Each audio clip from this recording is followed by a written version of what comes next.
All right, let's jump into a deep dive that'll get you thinking about fitness, but like in a brainy way. We're going to be dissecting all sorts of stuff, textbook excerpts, research articles, even some hot takes from the experts, all to give you the lowdown on safe and effective fitness.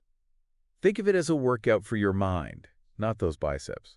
Exactly. We're going beyond just, the how-tos of getting fit. We're digging into the nitty-gritty, like what makes a fitness guru actually legit and how couch potatoing is affecting the whole world. Oh, and even mastering those tricky heart rate measurements.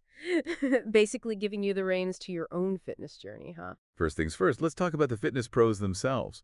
Our trusty textbook, Advanced Fitness Assessment and Exercise, throws out this thought-provoking question. How can we be sure the folks guiding our fitness journeys are actually, well, competent? It's like these constant tug-of-war between certification, where pros prove their know-how through programs, and licensure, which is more official, kind of like what doctors go through. Oh, for sure. That's a big one. And then you throw in these national board exams like they have in medicine, and suddenly it's a whole new ballgame for standardizing, who's actually qualified. So it really makes you wonder, what's the best way to make sure everyone's up to snuff? And most importantly, that people are protected in this, let's be honest, sometimes kind of wild west of an industry. It's a real head-scratcher, especially when you consider the whole inactivity crisis thing. The World Health Organization's labeled it a global pandemic. And, well, they're not wrong. All this sitting around, plus, let's be real, not-so-great diets and metabolic risk factors are seriously upping the chances of getting hit with those non-communicable diseases. And those NCDs, as they're called, pack a punch. We're talking a whopping 70% of deaths around the globe, heart disease, stroke, diabetes, even some cancers. Yikes. So all this talk about 150 minutes of exercise a week, is that really all it takes? Turns out, just hitting that magic number might not be the weight loss miracle everyone's hoping for. Research shows wheelless adults sticking to that guideline see minimal weight or fat loss, like 1.5 to 3.5 kilograms, tops. Right, and to actually keep that weight off and maybe even, see a bigger difference on the scale, you might need to double, even triple your weekly workout time. Imagine 200 to 450 minutes each week. Really puts into perspective that exercise is more about overall health than just, squeezing into those skinny jeans. Which brings up the idea that to really manage weight in the long run, you got to do more than just sweat it out. Combining exercise with like mindful eating and dealing with those emotional eating triggers seems like the key to, making it stick. Absolutely. And while we're busting those fitness myths, let's chat about a habit that's a total buzzkill for your weight and health. Smoking. A study looked at data from over 100,000 adults, and, well, the findings were pretty stark. Middle-aged smokers, those between 40 and 59, have a way higher chance of having their first heart issue compared to folks who don't smoke.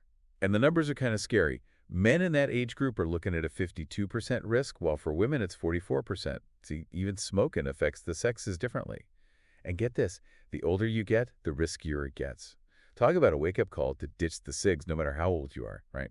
Now, switching gears a bit, let's dive into another global health challenge, the obesity pandemic. Over the last 40 years, we've seen obesity rates around the world nearly triple. It's a pretty alarming trend. Today, over 1.9 billion adults are considered either overweight or obese, at least according to their BMI. But here's where things get interesting. When you factor in like income and stuff, a really weird pattern pops up. It's almost like the whole economic angle flips the script, For real. In countries where folks are generally less well off, it's actually the wealthier people who tend to have higher obesity rates. But in those richer nations, it's the opposite. Makes you realize obesity isn't just about personal choices, it's a whole web of like societal factors too. Which leads to a thought-provoking question. Should we really be using BMI the same way for everyone, especially older adults? I mean, BMI doesn't tell you the difference between fat and muscle. And that becomes a bigger deal as we age, right? Exactly. As we get older, we naturally lose muscle mass, which is called sarcopenia. But BMI doesn't account for that at all. And there's new research saying it's not just how much fat you have, but where it hangs out on your body that might be a bigger deal for chronic diseases. So think about it. Does this new info change how you view BMI, that trusty health marker we all rely on? Okay, before we get all gung-ho about jumping into a workout routine, we got to stress the importance of pre-exercise screening. Might not be as flashy as the latest fitness fads, but it's crucial for, not kicking the bucket. Yeah, things like the PAR-Q pluses, which stands for, get this, Physical Activity Readiness Questionnaire, and those good old medical history forms are super helpful in figuring out who needs a doctor's okay before they start pumping iron. And, honesty is the best policy when filling this out. Your heart will thank you. No doubt. No need to play Superman here. And speaking of hearts, let's get into the nitty-gritty of blood pressure measurement. There's been a shift from those old-school Hercury column manometers, the gold standard, to those fancy aneroid sphygmomanometers. And the million-dollar question is, are these newfangled methods as accurate and reliable? So spill the beans. How do these different blood pressure techniques actually compare? Well, one study decided to put them to the test, comparing the oscillometric and auscultatory methods to, that super precise intra-arterial catheterization. What they found was kind of interesting. Lay it on me. The oscillometric way was pretty spot on for systolic readings, but the diastolic readings tended to be a bit higher than the old school auscultatory method gave them. Now, compared to that super accurate catheterization, both those non-invasive techniques ended up with slightly lower systolic values, but their diastolic readings were a tad high. Shows there are definitely subtle but important differences between how these methods do their thing. And let's not forget about using the right size cuff.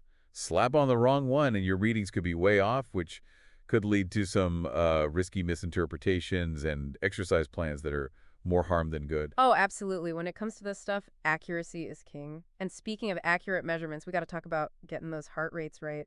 It's not as simple as just counting beats. Palpation technique matters big time. All right, so ditch the thumb. Apparently, it's got its own pulse that can mess things up. Instead, use those index and middle fingers to gently feel the pulse at the wrist or neck.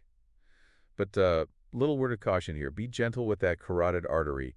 Those pressure sensors are kind of sensitive. Good point. And when you're measuring heart rate during or after exercise, the shorter count in intervals, like 6 or 10 seconds, they'll give you a better snapshot of your exertion level. Makes sense. Ain't nobody got time to count for a whole minute when they're gassing for air after a tough workout.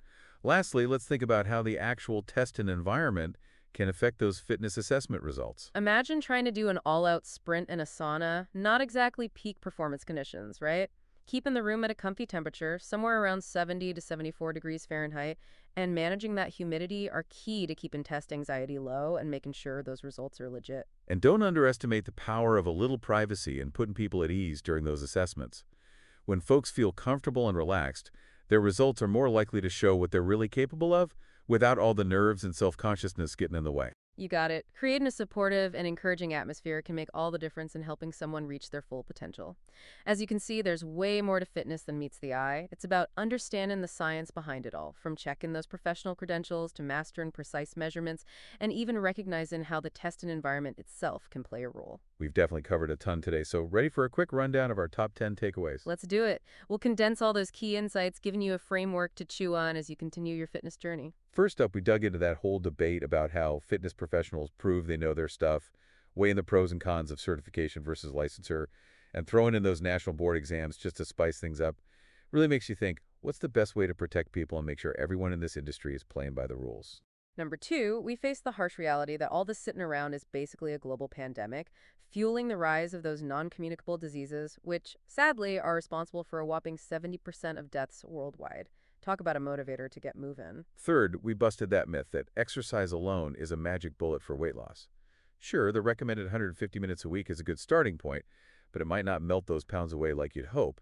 If you're looking for bigger, more sustainable changes, you're probably going to need to bump up those activity levels, maybe even double or triple them. Fourth, we explored that undeniable connection between smoking and a higher risk of heart problems. The data is pretty clear. The older a smoker gets, the more likely they are to have a heart issue. Quitting, no matter how old you are, is basically giving your heart a high five. Fifth, we peeked behind the curtain of the global obesity pandemic and all those interesting economic patterns that play a role. Turns out it's way more complicated than just blaming individual choices. Sixth, we took a closer look at the limitations of BFI, specifically how it can't tell the difference between fat and muscle, which is especially important as we get older and naturally lose some muscle mass. We also considered that new research about how where fat is stored on your body might be even more important than your overall BMI when it comes to a chronic disease risk. Seventh, we hammered home the importance of pre-exercise screening, Those trusty questionnaires like the PORQ Plus and detailed medical history forms that can help flag folks who need a doctor's thumbs up before they start a new workout program. Eighth, we talked about the shift from those old school mercury manometers to the newer aneroid sphygmomanometers for taking blood pressure, and how crucial it is to make sure these new methods are just as accurate and dependable. Ninth, we stress the importance of using the right technique when measuring heart rate, specifically using those index and middle fingers and ditching the thumb, which can throw off your readings with its own pulse. And finally, number 10, we recognize that even the testing environment itself can make a difference in how those fitness assessments turn out. Keeping the room comfy, controlling the humidity, and giving folks a sense of privacy and ease can help them perform at their best and give you those reliable results. There you have it, folks. 10 solid nuggets of wisdom to help you navigate the wild world of fitness. Remember, it's about thinking critically, not just blindly following the latest trends. Couldn't agree more.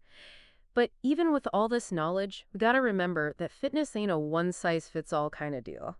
The real power comes from understanding your own body, your goals, and, well, your limits. So how do we take all this info and actually, do something with it? Where do we go from here? That's where getting in tune with your body comes in. Paying attention to how you feel during and after exercise, how your energy levels are, your sleep, even your mood. It's all connected. Our bodies are constantly sending us signals. We just got to learn how to read them. And sometimes reading those signals means stepping out of that comfort zone, trying new things, maybe even embracing a little discomfort, right? Sure, but that discomfort should always be within reason, of course. It's all about finding that sweet spot between pushing yourself and, not going overboard, know when to hit the gas and when to ease up. Which brings us to why it's so valuable to have a qualified fitness pro in your corner. They can create a plan just for you, adjust the intensity as needed, and keep a close eye on your progress to make sure you're both challenged and safe. Exactly, and they can also teach you the right way to do things, which is huge for avoiding injuries and getting the most out of your workouts.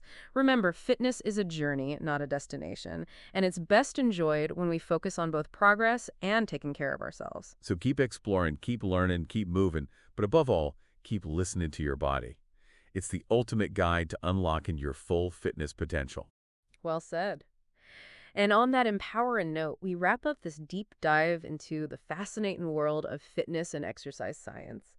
Until next time, may your curiosity stay strong, your body stay active, and your spirits embrace the joy of movement. 2 days more.